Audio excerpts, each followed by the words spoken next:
Olá, povo de Deus, terça-feira da 21ª semana do Tempo Comum, 25 de agosto de 2020. Segunda Tessalonicenses, capítulo 2, versículos de 1 a 3a e depois 14 a 17. Desde 146 a.C., Tessalônica era a capital da província romana da Macedônia. E em 44 a.C. passa para o status de cidade livre e recebe um procônsul romano. Era uma cidade portuária conhecida como a Rainha do Mar Egeu, próxima da Via Enácia que unia o sul da Itália à Ásia. Cidade próspera e importante onde circulavam pessoas vindas de muitas partes do mundo e por isso caracterizava-se também pelo sincretismo religioso. Cultos orientais, egípcios, gregos, além do culto imperial. Temos na Bíblia duas pequenas cartas direcionadas à comunidade de Tessalônica. A primeira é considerada o primeiro escrito do Segundo Testamento por volta do ano 51. E não há motivo para desconfiar da autoria paulina. A segunda, embora haja bastante consenso de que também é de Paulo, não faltam escritos que a atribuem a um discípulo do apóstolo. Paulo tinha chegado a Tessalônica depois da perseguição que sofreram ele, Silvano e Timóteo em Filipos.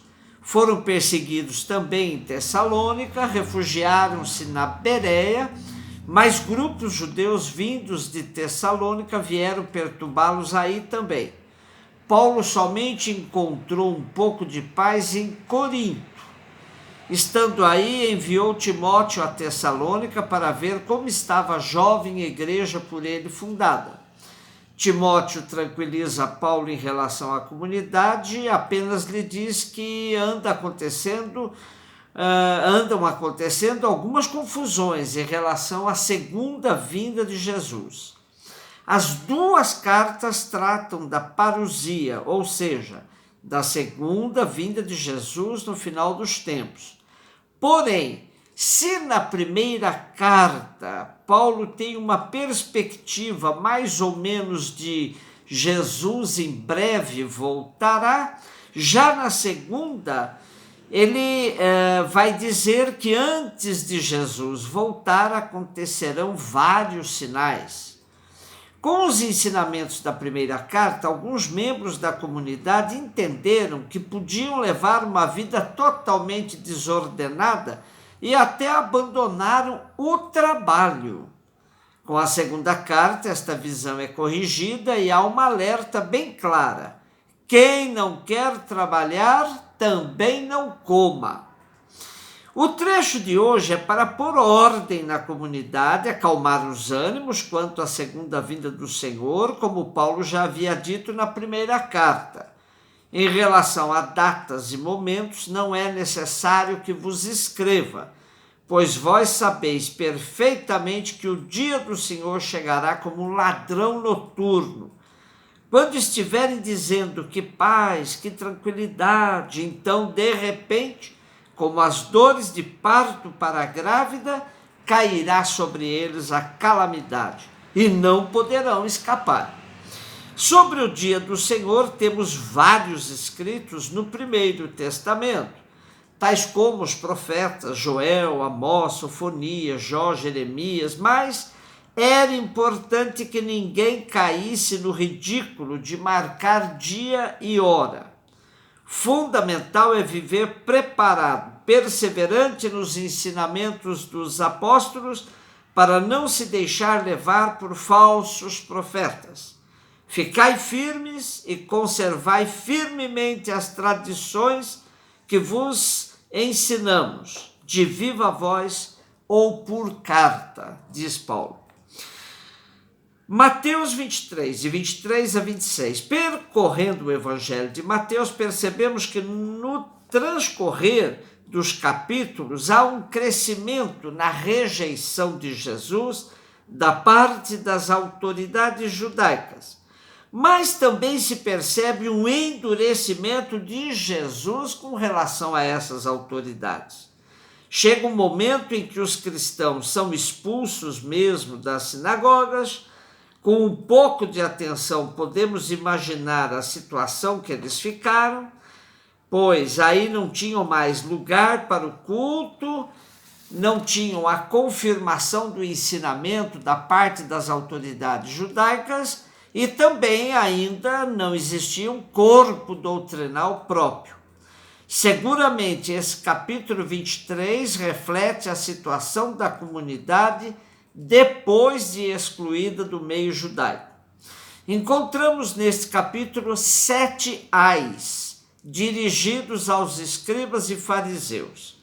Importante lermos o seu início, onde temos uma alerta de Jesus a toda a multidão.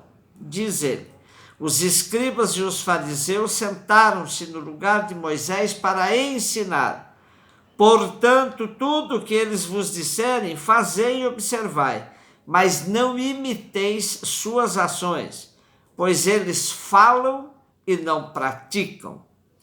E depois de uma caracterização bem negativa sobre esse grupo, aparece a série dos 7 ais, geralmente iniciado assim: ai de vós, escribas e fariseus hipócritas. O teólogo peruano Hugo Echegaray, falecido aos 39 anos de idade, em seu famoso livro A Prática de Jesus, deixou-nos algumas descrições dos grupos mais importantes da Palestina do primeiro século, até com bastante detalhes. Vejamos. Em Jerusalém viviam aproximadamente umas 55 mil pessoas, que em tempos de festas, como a Páscoa, podia chegar até 120 mil. O número de fariseus recenseados nos tempos de Herodes o Grande contava com 6 mil membros. Tratava-se de um movimento de forte orientação laica e, de certo modo, antissacerdotal. O grupo era dirigido por escribas não sacerdotais. Seus membros eram recrutados em todas as camadas sociais da população. Comerciantes, artesãos, camponeses, gente do povo, sem formação especializada, levados por um desejo sincero de fidelidade e devoção às exigências da lei. E como a própria palavra fariseu indica, viviam separados em comunidades bem fechadas. Os fariseus se definiriam como grupo de pressão no nível político e no religioso, que fundamentava sua legitimidade na defesa da lei contra a intervenção estrangeira. Na ótica farisaica, para os outros privados da lei, não restava esperança alguma. Somente os justos de Israel seriam salvos. Em momentos críticos, constituíam de fato o grupo melhor organizado para intervir nos assuntos públicos. Esse apego e prática automática da lei vai se chocar com a perspectiva de Jesus, para o qual uma necessidade humana fundamental podia revogar um preceito da lei.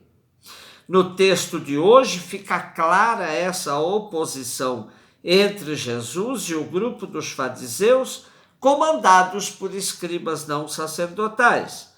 Dos 7 ais do capítulo 23, temos hoje o 4º e o 5º, onde Jesus faz uma crítica ao espírito com que se pratica a lei do dízimo, sem justiça, sem misericórdia e sem fidelidade. E também uma crítica dura ao fato de os fariseus viverem como fiscais da lei da pureza, preocupados somente com o exterior, deixando toda a sujeira no interior, roubos, cobiça. Expressões fortes: guia cegos, vós filtrais o mosquito, mas engolis o camelo. Vós limpais o copo e o prato por fora, mas por dentro estáis cheios de roubo e cobiça. Enfim, já temos esse tipo de alerta de Jesus no final do Sermão da Montanha, quando ele diz: por que observas o cisco no olho do teu irmão e não reparas na trave que está no teu próprio olho? E ainda, quando Jesus questiona a prática da esmola, da oração e do jejum, indicando que a verdadeira prática deve ser interiorizada e não somente para manter a aparência. E ainda podemos nos lembrar que a recompensa por todo o bem que fazemos vem do Pai, que vê o escondido, perscruta nosso coração. Nada de religiões de aparências. Um beijo no seu coração.